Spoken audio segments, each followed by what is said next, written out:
In just a few days, do you know what words we're going to say? We're going to say, Christ has risen. Christ has risen indeed. Of all the things the resurrection proves, the one I want to highlight is the resurrection proves that God is in fact for you. It's out of God's love, His pleasure, His goodwill that Jesus Christ came and willingly died. He is for you.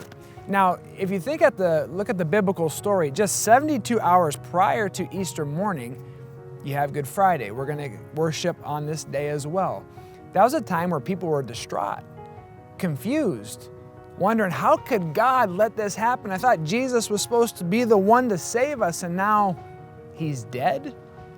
And if you can hold on to that feeling, if we're being honest with ourselves, we have these kind of moments throughout our life and throughout our day. We lose a loved one unexpectedly, or you have some kind of negative diagnosis sent your way. Or maybe it's just hopes and dreams don't come out the way you hoped they would. Like, how could a loving God allow this to happen? And when I look at the scripture, it's in these moments, whether it's the pain of life just being part of a broken world, or it's straight up sin, that God chose to enter into this moment. And it's why we in fact celebrate Good Friday, but also Easter. I think of the words from Ephesians 2. Ephesians 2 reminds us that we're dead in sin, but it's while we're dead in sin, Jesus Christ came to save us. Verses 4 through 6 says, because of His great love for us, God, who is rich in mercy, made us alive in Christ, even when we were dead in our transgressions. It's by His grace you have been saved. And God raised us up with Christ and has seated us with Him in the heavenly realms in Christ Jesus. It's in the midst of our sin, Jesus Christ comes to save us. It's while we were considered enemies of God, He entered into this world to redeem and rescue us. And why would God choose to do this? Because God is for you. And that's what we want to remind you of this Easter. When I say remind you, because this is an important truth that I sometimes forget. And I know you might as well.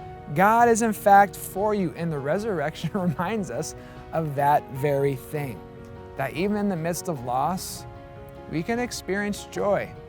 Even in the midst of confusion and being confused, God can still give us peace. That's what Jesus offers in His life, His death, His resurrection, and in our relationship with Him.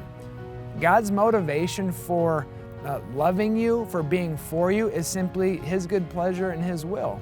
He loves you. 1 John reminds us this is how God defines love. This is how we know what love is. Jesus Christ laid down His life for us, and we ought to lay down our lives for our brothers and sisters. You see, God's love is so much more than an inconsistent emotion. It's a choice. It's a choice that He found great joy and pleasure in not only making you and creating you in all of this, but coming to redeem, rescue, and restore you. Now, if you go back to Easter morning, I can just picture myself in that story. Think about someone you loved and you've lost, someone that's passed away. Can you imagine going to their graveside and seeing the dirt turned up and the casket's open and there's no body there? Can you imagine how wild that would be?